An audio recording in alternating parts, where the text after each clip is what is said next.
안녕하세요. 취업포커스의 진혜연입니다. 자, 삼성과 현대차, 국민은행에서는 이번 상반기에서 다 새로운 채용 바람 불었습니다. 자, 현대차는 인문계의 경우에는요, 이 상시 채용을 진행했고요. 또 국민은행에서는 인문학 바람을 불러일으켰는데요.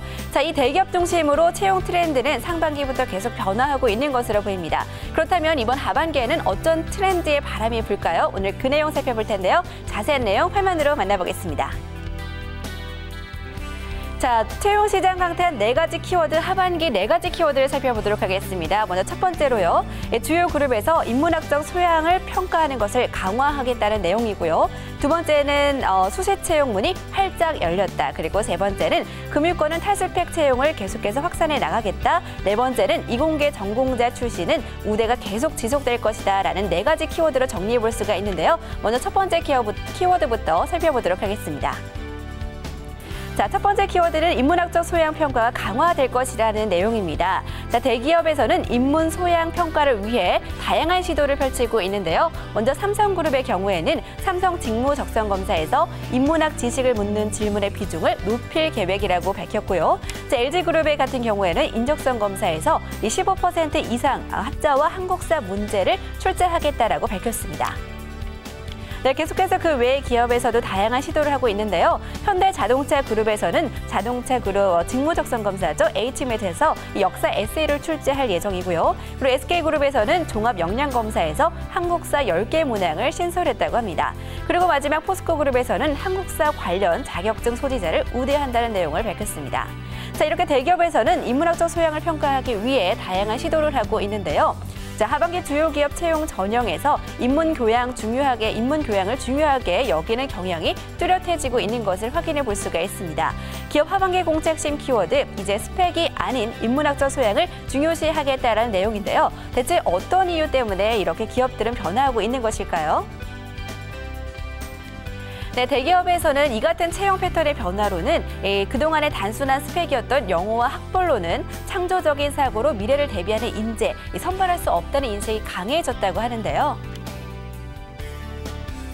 기술 시대, 정보화 시대라 하지만 인문학적 소양, 인간에 대한 깊은 통찰 없이는 창의적인 기술 개발이 없고 또 급변하는 시대에 대응할 수 없다고 믿기 때문이라고 합니다. 네, 긍정적인 효과를 얻기 위해서는 취지에 맞는 선발 방식과 제도가 뒷받침되어야 할 것 같습니다. 인문학적 소양까지 단순히 시험 과목에 포함해서 지식만을 묻는 방식이 된다면 또 하나의 시험 과목, 또 하나의 스펙만 추가되는 경우가 되니까요. 기업에서는 취지에 맞는 선발 방식 제도가 뒷받침되어야 할 것 같습니다. 자, 이렇게 첫 번째 키워드 살펴봤고요. 두 번째 키워드입니다. 이 수시 채용문이 활짝 열렸다는 내용인데요. 기업 상황이 전반적으로 좋지 않기 때문에 이 대규모 공채를 열어서 경제적인 손실을 하는 것보다는 인력이 필요할 때마다 소규모로 인력을 충원하는 것을 선호한다고 합니다. 자, 이 상시 공채는요, 신규 인력 수요가 생긴 부서에서 소수 인원을 정해서 뽑는 과정을 말하는 것인데요. 한 3, 4개월에 걸쳐서 뽑는 방식이라고 합니다. 자, 현대자동차에서는요, 경영직군에서 상시 공채를 할 예정이고요. 또 SK그룹, 경력직 포함한 수시 채용이 신입 공채 규모보다 더 많다고 합니다. 그리고 한국시티은행과 한국스탠다드차타드 은행 등의 외국계 은행에서도 이 수시 채용으로 인재를 선발할 예정이고요. 계속해서 그러했다고 합니다. 자, 하반기 금융권 채용의 큰 흐름, 세 번째 키워드입니다. 금융권 탈스펙 채용이 계속해서 확산될 것이다 라는 내용인데요. 자, 직무 역량과 인성 등을 중요하게 보는 이 탈스펙, 영업 현장에서 능력을 바로 발휘할 수 있는 인재를 뽑기 위해서 이러한 제도를 도입했다고 하는데요. 자, 우리은행 같은 경우에서는요, 지원서에 어학 성적과 금융 자격증란을 없앴고요. 또 자기소개서에서 문항의 도전과 성공, 실패 등의 제시어를 제시하며 가치관과 삶의 경험을 에세이로 작성하겠다고 합니다. 이런 시도는요, 윤리 의식과 품성 등을 비중 있게 평가하기 위함이라고 합니다. 네, 이어서 국민은행에서는요, 학력과 성별, 연령에 제한을 두지 않고요. 자격증과 봉사활동, 그리고 해외 연수 경험과 인턴 경험 등의 스펙을 요구하는 문항을 아예 삭제했다고 합니다. 대신 최근 읽은 인문도서 10권을 기입해서 통섭 역량을 평가한다고 밝힌 바가 있습니다. 자, 네 번째 키워드입니다. 이공계 전공자 출신은 우대가 계속 지속될 것이라는 키워드인데요. 자, 이번 공채 시즌에서 이공계 전공자 출신 우대하는 현상이 지속될 것으로 보입니다. 상반기부터 현대차를 중심으로 계속 이어져 오는 현상인데요. 현대자동차는 이공계 출신만 정기 공채에서 뽑을 방침이고요. SK와 LG 일부 계열사에서도 이공계 출신에게 가산점을 준다고 하네요. 자, 금융권도 마찬가지입니다. 이제 기술금융의 중요성이 부각이 되면서 이공계 출신 인재의 비중이 계속해서 늘어날 전망인데요. 기업은행과 신한은행 그리고 농협은행과 신한카드 등은 이공계 출신 인재 집중적으로 선발할 예정이라고 밝혔습니다.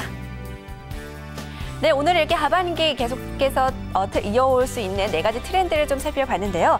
이제 기업에서는요, 지원자의 학력이나 스펙을 넘어서 이제 실제 역량과 잠재력인 지닌 인재를 뽑기 위함으로 새로운 채용 제도를 내놓고 있습니다. 우리 구직자분들 이 하반기 공채에 성공하기 위해서는 자신이 맞는 기업을 찾는 것도 중요하겠지만 발빠르게 변화하고 있는 채용 제도에도 발빠르게 발 맞춰 나가야 될 것 같습니다. 이상 취업 포커스의 진아연이었습니다.